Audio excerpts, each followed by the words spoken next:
C'est l'heure à présent du troisième épisode de notre série consacrée au sport au féminin. Ce soir, présentation d'une discipline pratiquée en grande majorité par les filles, mais qui défie les codes habituels de la féminité, le roller derby. Au programme, vitesse et contact qui en font une activité rock'n'roll.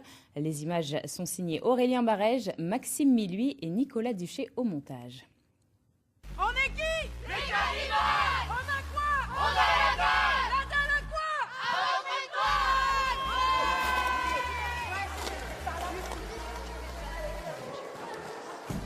Casque, chute, protège-dents, ce ne sont pas forcément les termes associés à un sport féminin. En roller derby, si, cette discipline du début du XXe siècle est désormais majoritairement pratiquée par les femmes. Le club de Creil compte une quarantaine de pratiquantes et pour elles, c'est plus qu'un sport. C'est un art de vivre, on va dire, d'un certain côté. C'est toute une ambiance. Moi, je sais que j'ai commencé parce que je connaissais personne dans la région et j'ai retrouvé vraiment une famille, quoi. J'ai des coéquipières, une équipe, on construit des choses ensemble, on essaie de monter un groupe, quoi. Enfin, c'est une vie en communauté, mais je pense que c'est un peu comme ça dans tous les sports d'équipe, en fait. Bienvenue à la vie du roller. Et c'est un film, Bliss, sorti en 2009, qui a popularisé le roller derby.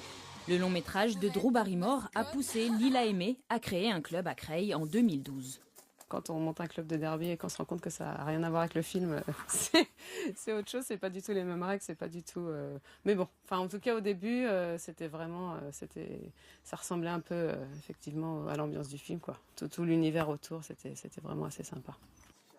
Aujourd'hui, le roller est devenu une activité familiale. Alexandre, son compagnon, s'y est mis grâce à elle. Il a été séduit par l'idée. Moi, je suis issu aussi des sports de glisse, mais un peu différent. C'était le longboard et le skateboard. Et pour le coup, je retrouve justement ce plaisir de glisse, de sport de glisse. C'est assez sympa. Je trouvais ça en plus amusant de créer une équipe à Creil, puisque c'est essentiellement des équipes qui sont présentes dans des grandes villes de France. Et là, pour le coup, je crois qu'on doit être une des plus petites villes de France représentées dans les championnats. Donc j'ai trouvé ça, je trouvais que c'était une très bonne idée. Un couple qui doit désormais conjuguer vie active et sportive avec la vie de famille. Et là, à 3 ans, mais sa naissance n'a pas été synonyme d'arrêt du sport pour Lila. Il y a toutes mes copines là-bas, c'est un peu mon club. Enfin, mon club, c'est pas mon club, mais c'est un peu une deuxième famille. Et c'était vraiment... j'avais besoin d'y retourner, c'est un peu plutôt de rester chez soi. Comme toutes les mamans, j'imagine, de ressortir un peu, revoir les copines. Et là, ça permet de faire du sport en plus en même temps, donc c'est très bien. Car oui, le roller derby est un sport, une activité encore récente et dont les règles évoluent. Chaque pratiquante participe ainsi au développement et à l'élaboration de sa discipline. On a appris le roller derby avec les règles de la WFTDA qui changent régulièrement maintenant avec le temps pour avoir un meilleur fluide dans le jeu, en fait. Et de ce fait-là, après, les mouvements sont plus ou moins les mêmes, mais sauf que la technicité augmente, la force augmente. Alors certes, il y a les surnoms, les déguisements ou le maquillage en compétition, mais cet aspect folklorique tend à se gommer au profit d'une vraie préparation physique. Gaine le haut de ton corps, gaine tes pecs. Voilà, allez, pousse maintenant.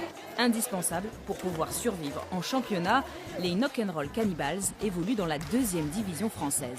On a une grosse préparation physique, du off-skate et tout ça, alors que quand on a commencé, on avait tendance à ne pas faire suffisamment de préparation physique.